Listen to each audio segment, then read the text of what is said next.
D'abord les 4 vérités avec Caroline Roux qui reçoit ce matin François de Rugy. Oui, il est candidat à la primaire de la gauche. Il se prépare comme les autres candidats au premier débat qui aura lieu demain soir avec une question compliquée.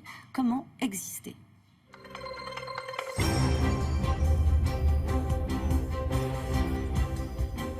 Bonjour François de Rugy. Bonjour. Est-ce qu'il vous arrive parfois de vous dire qu'est-ce que je suis allé faire dans cette galère ?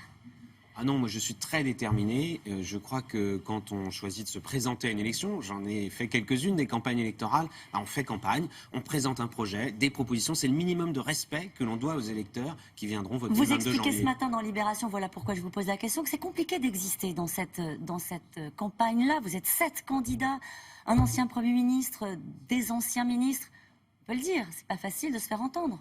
Des anciens ministres qui parfois oublient un petit peu d'ailleurs qu'ils ont exercé des fonctions pendant 2 ans et demi, donc qu'ils devraient assumer au moins la moitié du bilan de François Hollande. Il y a un peu d'amnésie chez certains candidats, donc le fait d'avoir été ancien ministre, ça peut être un avantage en termes de notoriété. Après, c'est pas forcément aussi clair en termes de bilan politique. Et moi, je souhaite que d'ailleurs dans les débats, chacun soit le plus clair possible sur ce qu'il a fait, parce qu'avant de dire ce que l'on va faire, je pense qu'on est crédible si on redit ce que l'on a fait et si c'est cohérent. Ils ne sont pas suffisamment, vous trouvez, clairs.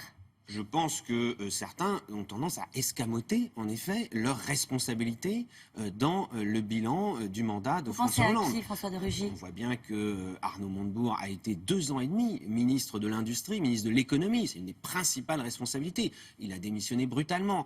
Benoît Hamon a également été ministre, Vincent Peillon a également été ministre. Manuel Valls, lui, il a été ministre et Premier ministre, mais ça, il ne s'en est évidemment jamais caché, il l'assume. Ça veut dire quoi ? Qu'ils sont comptables de l'ensemble du bilan, qu'ils sont comptables de leurs renoncements, de leurs échecs dans leur ministère ?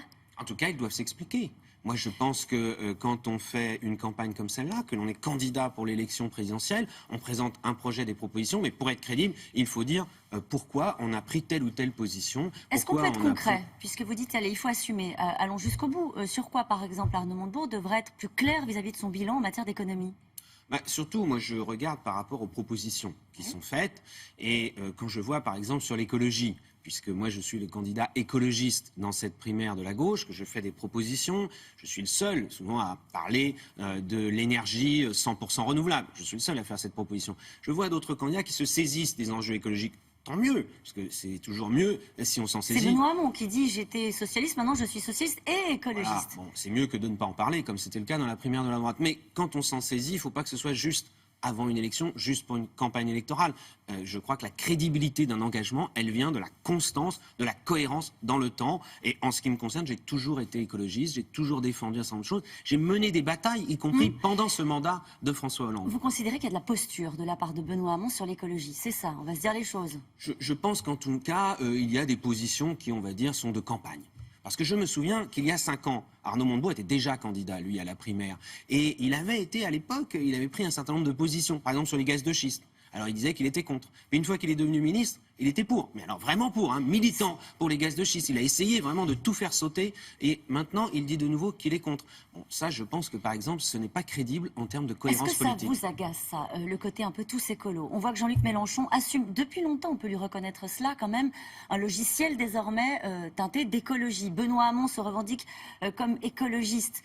Ça vous agace, le fait de voir qu'au fond, c'est aujourd'hui un sujet qui est partagé par tous, ou est-ce que ça veut dire que vos idées ont progressé ? Non, plus il y aura de gens à prendre des positions sur l'écologie, mieux ce sera. Mais ce qu'il faut, c'est s'engager, c'est agir. Parce que moi, je défends l'écologie qui agit. Les discours, c'est mieux que de rien dire, ou de dire, comme M. François Fillon, par exemple, qui lui est carrément pour la régression anti-écologique.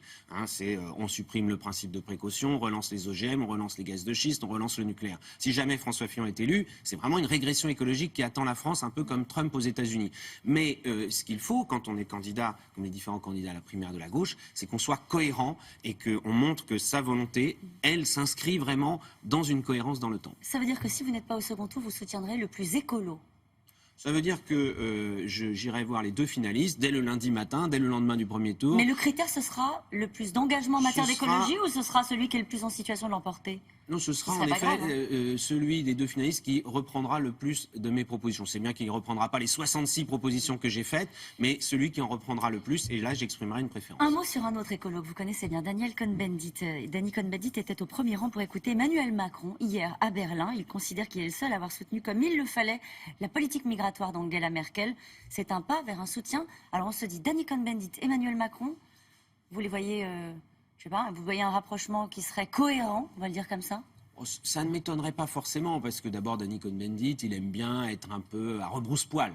Il aime bien être un peu provocateur. C'est sa marque de fabrique depuis près de 50 ans. Mais en même temps, il est écologiste, Danny Cohn-Bendit. Eh oui. Et Emmanuel Pourquoi il Macron vous ne l'est soutient pas du tout. Pourquoi il vous soutient pas? Moi, je ne l'ai pas demandé d'ailleurs. Danny Cohn-Bendit, il n'y croit pas vraiment à la quoi? primaire de la gauche qu'il avait promue à une époque avec un autre, Yannick Jadot, qui depuis a fait aussi un autre choix. Mais c'est surtout qu'Emmanuel Macron, c'est pareil. Moi, je reviens à des choses simples.